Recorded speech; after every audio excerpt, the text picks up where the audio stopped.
I don't know if this is really apparent to any of you, but I really like Nintendo's games. I also really like their consoles. I think their consoles are consistently fantastic, innovative, and do really cool new things that really change how we play games. Like, because of their newest console, the Switch, I can play Super Mario Galaxy on the toilet. I don't even like Galaxy that much. Not only have Nintendo's consoles always been great, their games have been even better. Breath of the Wild, Super Mario Odyssey, Super Mario 64, Mario Kart 8, Smash Ultimate, Majora's Mask, New Super Mario Bros, Bowser's Inside Story. We can go on for a while. So let me tell you, in the past year, it has been pretty depressing to see the state of this company absolutely go down the toilet. Oh, that's real nice.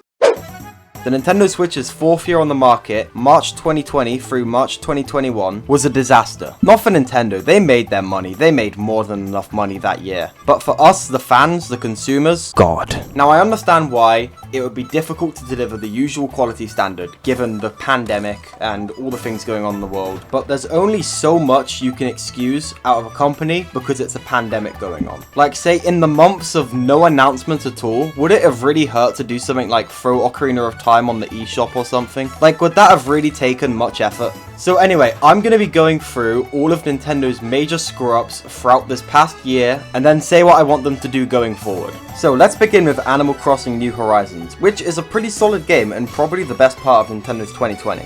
But there is one key issue with this. One, cloud backups didn't come to the game for about 8 months for some inconceivable reason.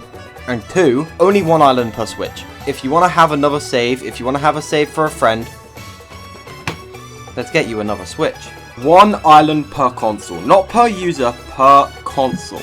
Imagine if Xbox did this. Imagine if with the new Series X, you could only have one Minecraft world per console. And that's the thing you'll notice with a lot of the things that I'm going to be talking about today. If any other company did a lot of the stuff on here, they would never hear the end of it. But Nintendo always seemed to get a free pass for some reason, and it really annoys me. So other than that, the first half of their 2020 was inoffensive, but just absolutely boring, and had nothing going for it, excluding like 2 remasters, both of which were Wii, GBA, and DS games being put at full price. Paper Mario The Origami King came out, and it was just okay. I found myself losing interest very quickly. And then next on the agenda, we had the long-rumored Super Mario 3D All-Stars. While it's great having Mario Galaxy on the go, finally having Mario 64 on Switch, and finally realizing why people don't like Mario Sunshine, everything other than that was pretty horrible. The collection was lackluster, and outside of a soundtrack player that couldn't even rewind, didn't have any features or extras, it was full price, and the best part is they made it a limited time buy to get people to panic buy. That's right, after March 31st, they will stop producing this game or putting it on the eShop. If it was just physical copies, I could understand that, but digital copies too? It's not like poor old Nintendo has a limited supply of Super Mario 3D All-Stars NSX files. This was just a scummy move designed to get people to panic buy this lackluster collection, which the success of, I imagine, has set a trend for in the gaming industry, so don't expect for this to go away anytime soon. And after this, they then tried to claim that Joy-Con drift, the problem affecting millions of Switch users,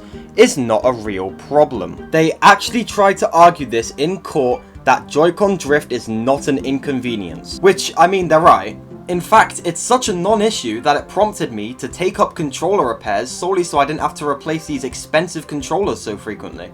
Also, back on the topic of new game releases, this awesome new game is coming out called Age of Calamity, a Warriors-style prequel to Breath of the Wild where we see the full events of the Great Calamity. I mean, that's a selling point of the game. I mean, there's no way Nintendo would directly lie to us, right? There's no way they'd lie to us as a selling point for a game. Right? I hope by seeing firsthand what happened 100 years ago, you mean alternate timeline where absolutely nothing happens, because that's what you're getting, full price, people. No refunds. But you know what? Sure. I mean, Nintendo lied to us, spouted anti-consumer nonsense in a legal court, unnecessarily put a time limit on a game to get people to panic buy it at an overpriced price, intentionally lowered the quality of a game to sell more Switch systems. But hey, at least it can't get any worse, right? Never mind. Yeah, this one is really scummy. After a year of being in lockdown, Nintendo has given their consumers 2 options here. Getting yourself and others sick, or no video games for you. This is such a horrible, irresponsible move on Nintendo's part, and just shows to me how mad on power they've become. And then, when Splatoon players in a Nintendo-sanctioned tournament said, hey, this isn't exactly right, Nintendo, instead of addressing that, just cancelled the tournament. Not petty at all, guys. Welcome to 2021, where we actually had quite a good start. Bowser's Fury came out and it was really good. One of the only Nintendo ports where the full price tag was worth it. And then Skyward Sword HD. We were off to such a good start this year. And then after the first Direct in a year and a half, we got Skyward Sword HD for full price and fast travel is locked behind an amiibo. They locked a quality of life change in a remaster behind a piece of plastic. Imagine if EA did this. You would never hear the end of it. Yet Nintendo is immune to the backlash for some reason. I don't get it. I really want to see this company be not as bad as this again.